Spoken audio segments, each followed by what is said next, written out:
This podcast is sponsored by BetterHelp. After experiencing trauma, I went to therapy, and my therapist guided me through a difficult time in my life. They helped me understand what was happening and provided me with tools to cope and find my own strength and resilience. Their experience and compassion were invaluable and enabled me to rebuild my life and move forward. I strongly believe in the power of therapy to help people through difficult times. BetterHelp connects you with a licensed therapist who is trained to listen and give you helpful, unbiased advice. First, you go to their site. You can use my link, betterhelp.com/resilience. You answer a few questions, and BetterHelp will match you to a professional who has years of experience helping people with struggles just like yours. Let BetterHelp connect you to a therapist who can support you, all from the comfort of your own home. Visit betterhelp.com/resilience or choose podcast, then Notes on Resilience during sign up and enjoy a special discount on your first month. So I think what's unique about the healthcare industry is that we see in our work and in what we do the direct results of the barriers, right? Meaning people might show up in our emergency room with a cancer diagnosis that was missed or ignored, and they might not leave the hospital, right? Like that is, we see it. Hello, welcome to Notes on Resilience. I'm your host, Manya Chilinsky.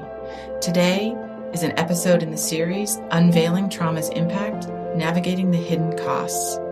And we're talking today about trauma's toll on healthcare costs. My guest is Sheila Phicil, the Director of Innovation at Boston Medical Center's Health Equity Accelerator and the CEO and founder of Facilitate Change, LLC. We had an amazing conversation about how trauma shows up in the healthcare system, both for patients and healthcare providers. And we talked about social determinants of health and how can we address the impact of trauma on the healthcare system. It was a wonderful conversation, and I know you're going to learn a lot. Hi, Sheila. Thank you so much for being here today. I'm really excited for our conversation. I am too, Manya. Thank you for having me. Before we dive into the topic, I would love to know if you could have dinner with any historical figure, who would it be and why? Yeah, I appreciate the question. And there are actually quite a number of historical figures I would pick. And I think because of the time of year that it is, the person that came to mind was Martin Luther King, obviously because of what he stood for.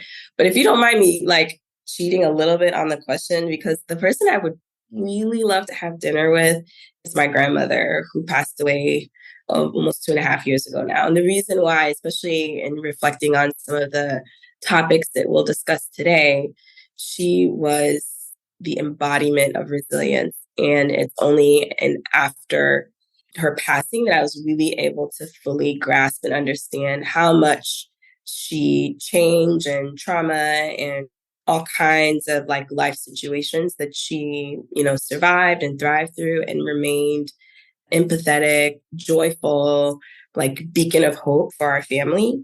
Yes. And she did not know how to read or write. So she was able to tap into something deep inside of her that I think was really powerful. And I would love to explore that with her more. Yes. Oh, she sounds like a very special lady. She was. Oh, I wish I had that magic wand and could grant you that wish. I know. They would each be valuable in their own way. Definitely. Thank you for sharing that, Sheila. I appreciate that. And as you know, we are here today to talk about the hidden costs of trauma in the healthcare system and how trauma impacts healthcare costs. And in the context of this discussion, we're talking about a wide range of costs. It could be financial implications, but it could also be maybe less tangible, but equally significant costs like opportunity costs or burdens on society or long-term consequences that we're just not paying attention to. So given that context, from your perspective within the healthcare industry, what are the most significant hidden costs that you can associate to unaddressed trauma, and how are they impacting us? That's a great question and a great place to start. I have a little over 15 years of experience in healthcare, and I've worked in a variety of different settings, whether it's like community-based organizations as part of like the Veteran Affairs hospital, in like major academic centers. I've been patient facing as well as behind the scenes. So it's been interesting to be able to see how these like unaddressed trauma, as you talked about, has shown up. And we see it also in our data and in outcomes of our patients. I think probably where we see it, the most is when we look at major indicators like how long we're living as Americans in this country.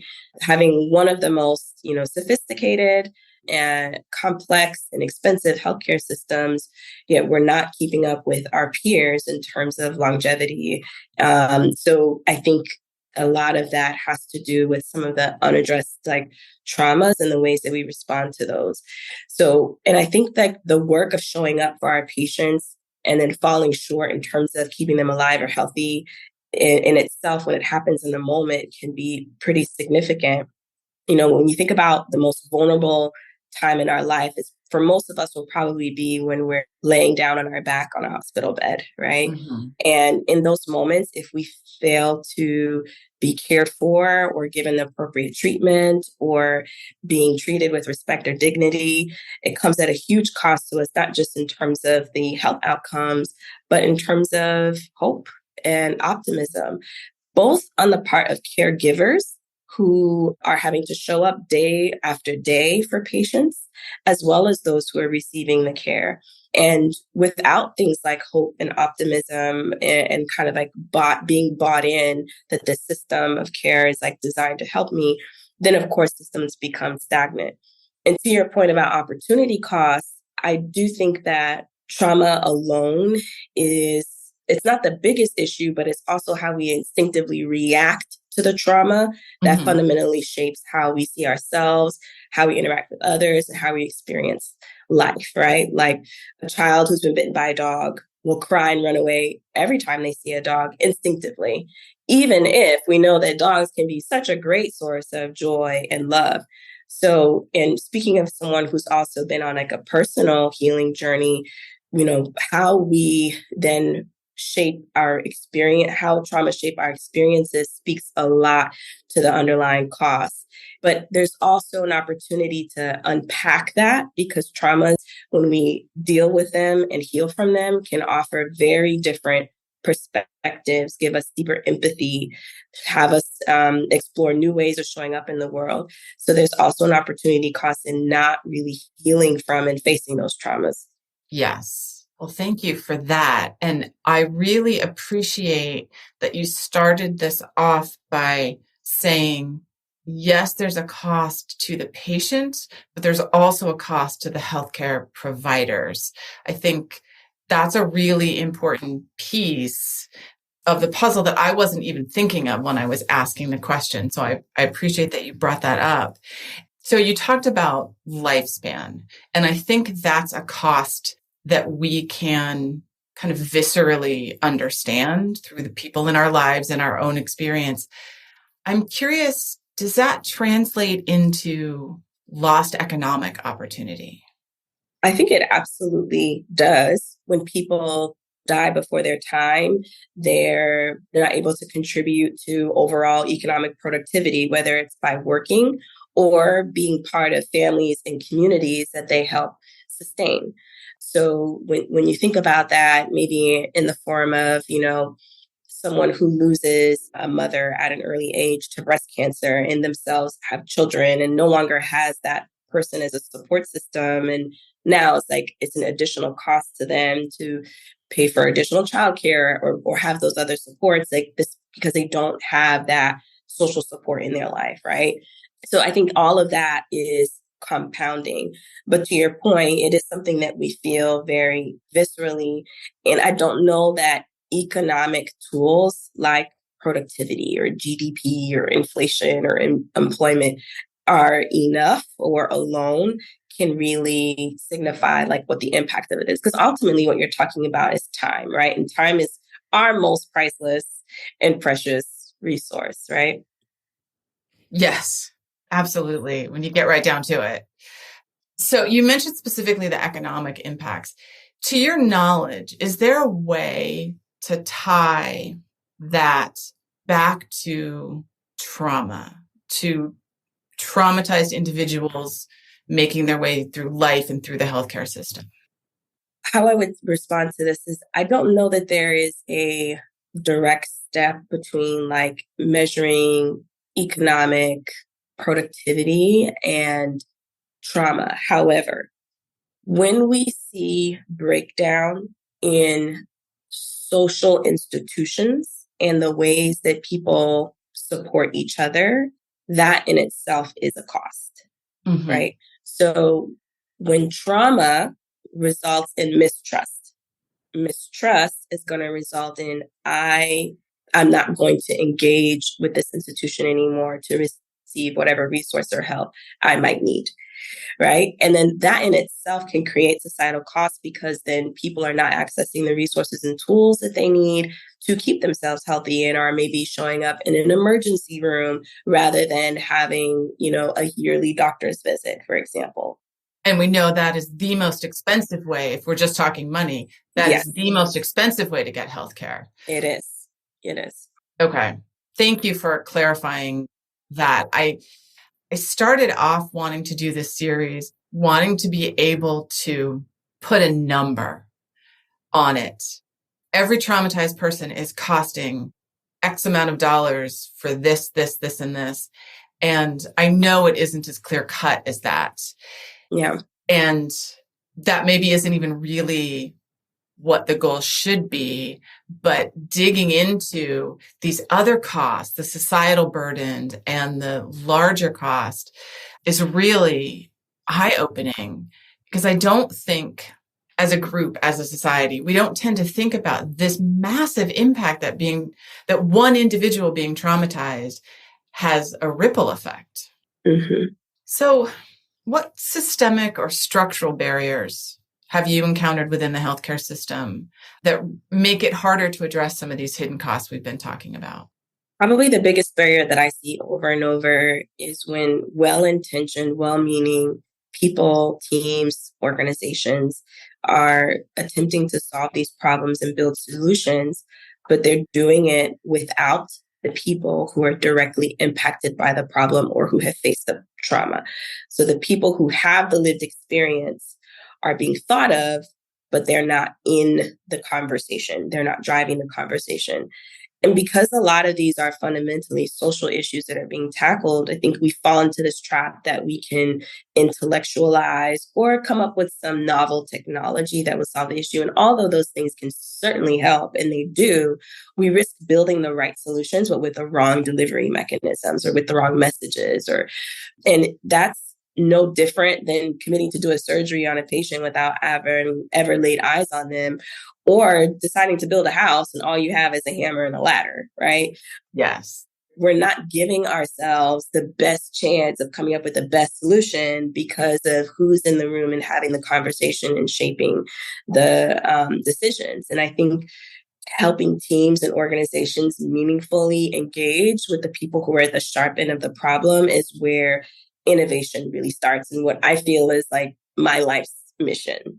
Yes. Well, nothing about us without us. Yes. Mm-hmm. It so encapsulates what we really need to be doing, which is expanding the voices at the table, listening to the people with a lived experience. I can tell you, not specifically in the healthcare space, but I did, as a survivor, reach out to somebody in order to help with something. I'm being intentionally vague here, but they specifically, and I said, I am a survivor and this is why I want to share this information with you. And they said, we don't want to hear from people like you. We are doing it on our own. That's incredible. It was incredible because on one hand, you can think, oh, maybe they didn't think to reach out to people like me. They thought intellectually we can deal with this. But when myself and others reached out and said, we're here, we can help you, and they said no, that was particularly galling, but I think not unusual from what you're describing as one of the major structural barriers to this change. Yeah. Definitely. Do you think there's anything unique about the healthcare industry when we think about the structural or systemic barriers?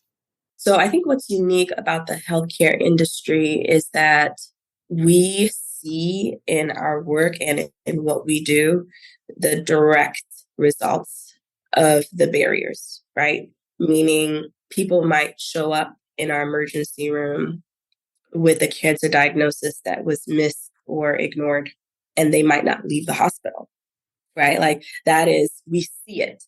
Mm-hmm. We watch it happen when Black mothers are coming in to deliver babies, and either they themselves or the babies are not going home for whatever reason. So we have to live with the results of how we show up and how we deal with the barriers and issues that exist within our own institutions. So I think it's harder to ignore, not impossible to ignore because it can be ignored. It's harder to ignore when you see it every day. But I also think what makes healthcare incredibly unique is that it is also an industry that is slow to change. Even when you think about electronic medical records, that's something that's, only come online in the last 10 years. COVID is when we really learned that we could do visits via, telephone calls and videos. Like it took the world coming to a global pandemic for healthcare to figure it out. Like we're slow. We really are. Yeah. So I think that creates a double-edged challenge because we see the problems, but for whatever reason, the way our systems are designed, we can sometimes be very slow to act and respond. Why do you think that is? The slow time to respond? Is it just the big complex nature of the healthcare system? Are there other barriers that maybe you can identify that we should be looking at? That's a great question. And I mean, having been in healthcare for a long time, especially on the administrative end, it's not for lack of trying or effort or intention, even. I think the way that medicine as a field and science has evolved, it's been very centered on the science of medicine and in some ways the experience of doctors or providers. So I think where we see huge advances in medicine and science is, some of the, robotic surgeries that we're able to do and, surgeries that people would have to be in the hospital for weeks. Now they can kind of like leave in a day. And we've created these like, complex brick and mortar institutions where patients come in, they can get blood work and labs, radiology and this and that. And we've become really good at how we treat the disease or illness. Mm-hmm. And a lot of that centers around the experience of the provider in being able to treat, right? Dispense meds and, tape you up after surgery, those other things. But I think where healthcare has been slow, and I'm starting to see that change, is what is the experience of the patient? Mm-hmm. Like when you think about when you go into a healthcare system and you're logging into your healthcare portal to access your medical records, none of those portals were built for patients, right? Like I'm in healthcare, okay? And it's hard for me to navigate. Where do I need to click to see? And how do I send a message? And why isn't this working? And what does this lab mean? Like these tools were not built for us. Like they were built for providers. They were built for payers and insurance and regulations and all this other stuff. So I think that's probably why the innovation has lagged in terms of the structural barriers in terms of how people experience healthcare. So I hope that changes in the sense that it's becoming much more mainstream to collect patient experience information and have patient advisory boards and giving patients more of a voice. I appreciate the giving patients more of a voice. And something else you said also leads me into the next question. You mentioned the maternal mortality rate for Black women, and we know this is a problem. And that makes me think, when you think about the interconnected nature of identities, so it's race, gender, sexual orientation, socioeconomic status, and how that can compound trauma for individuals. I guess, how does that intersection challenge or create some hidden costs of trauma? And what can we do to get past that and deal with that intersectionality? I'll start by kind of framing my understanding of trauma and identity and how they intersect. So to me, and based on kind of like my own experience, trauma are experiences that shape how we relate to and go about satisfying our fundamental human needs. Like when you think of Maslow's hierarchy of needs, like there's physiological needs like breathing, food, water, shelter, safety and security, loving, belonging, all the way up to the top is self-actualization. And depending on experiences that you've had, a lot of them in childhood and onward, you frame different beliefs in terms of how you go about meeting those needs, right? So if you were a child that grew up often hungry and not having enough food, you might now believe that food is something that should always be like rationed and or there's never enough of, and that might reflect how you relate to food, right? Our identities, I think, determine how others relate to our needs. Mm-hmm. And depending on the level of power that my identity gives me in a situation, that can be hugely beneficial or detrimental, right? So just use an example, like imagine a loved one who experiences some severe adverse medical event, either like there was a misdiagnosis or they were experiencing prolonged pain and not having given appropriate medications. Once someone has lived that experience, you might come to believe that you're not safe in the hands of a medical team. You might not trust that your pain and what you feel in your body is going to be believed or handled with care and giving appropriate medications. Now, let's say that person is a 40-year-old Black woman. Mm-hmm. Now, on top of what they've experienced in terms of like, my needs don't matter, their identity also means that if they go to raise concerns or advocate for themselves, they're more likely to be viewed as aggressive mm-hmm. or drug seeking. So then you create this situation where the intersectionality of this adverse experience plus how others treat me in these situations, because I have the least power and my identity shows up in a way that I'm not given power. So this person is probably likely to opt out of the healthcare system altogether, right? And just say like, it's not worth it. And people make those kinds of decisions all the time. Wow. And thank you for giving that very clear explanation of how those relate and how just gives the picture of how difficult it is to tease apart the different pieces and how an actual response to this is going to require so many different elements from so many different areas. So are there any promising practices or innovative approaches within healthcare that you feel like are showing positive results in helping address these costs of trauma? Yeah, so I think one thing that I'm really excited about seeing is more and more there are healthcare policies and regulations that are focused on addressing social determinants of health. I mean, the literature and the imperative around social determinants of health has existed for a long time. We've known that roughly 80% of our health is based on factors outside of like healthcare. It's like where you live, where you work, where you play, where you worship, how you sleep, what kind of food you eat. All of those things factor into your overall well-being. And now we're seeing, state and federal regulations that are requiring that hospitals, healthcare systems, providers take these matters seriously by asking patients about them and starting to think about how we connect patients to resources. Mm-hmm. What I find most promising about this is just that it puts the overall patient's well-being in a more central and focal point in healthcare, mm-hmm. and makes it part of the conversation that doctors need to have or need to consider with their patients, right?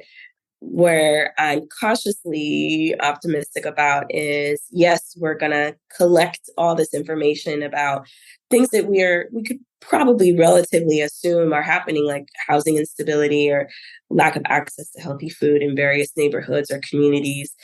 And a lot of those things are tied right back to the legacy of racism and policies that have been instituted, including redlining and other things. But then what do we do about it? When I say we healthcare as an institution, when often not equipped to address these challenges. And we're going to be collecting all this data and information, but how do we mobilize communities, governments, other businesses to care, right, about what's happening? That is a great question. And it's something I think about a lot.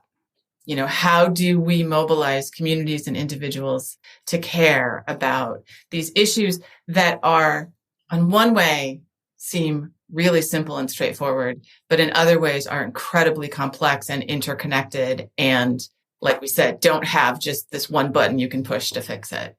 Exactly. Yeah. And it's not a problem that any one institution is positioned to fix, right? Now, the one thing I will say with that, going back to the earlier point about, nothing about us without us, is that I do think the answer exists in communities already. Humanity, if you look over the course of time, like, we're resilient. We've come back from plagues and wars and devastation and all the other things. Like, we know how to build back. We know how to heal. We know how to regroup. And that happens at a macro level and at a micro level in terms of like individual families.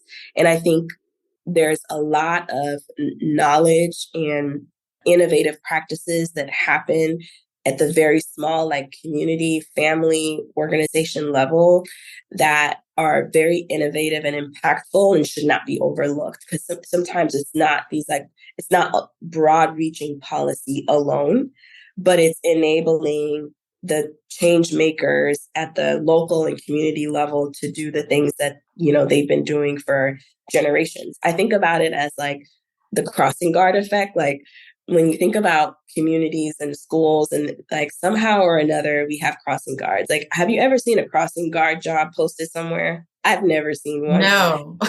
So how do these people get these jobs, and how do they know but somehow these people show up for their community and say, I'm going to make sure these children can cross the street. Now, could the children cross the street without a crossing guard? They'd figure it out. There'd probably be a lot of fatalities, but they'd figure it out. But as a community, somehow or another, those people show up and they do that work. And I think valuing that and making room for that and celebrating that is really going to be the source of where a lot of these problems get solved, so that ultimately, like, our humanity has to save us, right? Right. Well, I appreciate the point that the answer already exists in our communities, and it's a question of finding them. It's a question of lifting them up. It's a question of building those connections so that we're not existing in these little islands where this one little group is doing it right. Let's find ways to make those connections. Yes. Well, Sheila, we are at the end of our time, and I'm sad because I could talk to you for many more hours about this topic because it's fascinating to me. But before we completely wrap up, do you have any final thoughts about the topic that you want to share with our listeners? We touched on it a little bit, which is that when we talk about what's it going to take to really promote healing and resilience, I think, having lived through COVID was an interesting experience for a lot of us because we were all experiencing the same thing at the same time, right? And what that did was it created a common language and understanding of the world for people, honestly, all over the globe. Like, I've traveled since COVID, so I've gone to different countries, and I'm like, what did you do during lockdown? And everybody knows what I mean when I say lockdown. So it was a shared experience that gave us shared language. And it's a tragedy that, obviously, like, global pandemic and a lot of people lost their lives. But what I thought was interesting from that experience is that we were able to communicate with each other on a level and have a level of understanding that I don't know that we've been able to harness, because that just the fact that we were experiencing the same thing at the same time brought us together. So I would love for us as people, as leaders, we seek to create more tools and forums that equip people and families and institutions and leaders to be able to create more of those types of moments where we can truly embrace understand and learn from the lived experiences of others, even if we may not be able to directly to relate in it, because that's really what's going to move us forward towards greater empathy and even innovation, because then we're speaking the same language. We know that we care about the same things, and we can really work together to solve these problems. Wonderful. Thank you. All right, everybody, let's get to it. We're gonna make this happen. Sheila, before we sign off, how can our listeners reach you if they want to learn more about what you do and maybe further the conversation on this topic with you? Yeah, please reach out to me on LinkedIn, Sheila Phicil. I also have a website, sheilaphicil.com, if you'd like to send me a message or a note on there, or you can email me at hello@sheilaphicil.com. Excellent. And we will put links in the show notes for our listeners so they can find you more easily. Sheila, thank you so much. This has been a wonderful conversation, and I have learned so much. Thank you. I enjoyed it. Bye, everyone. Thank you for listening. I hope you got as much out of this conversation as I did.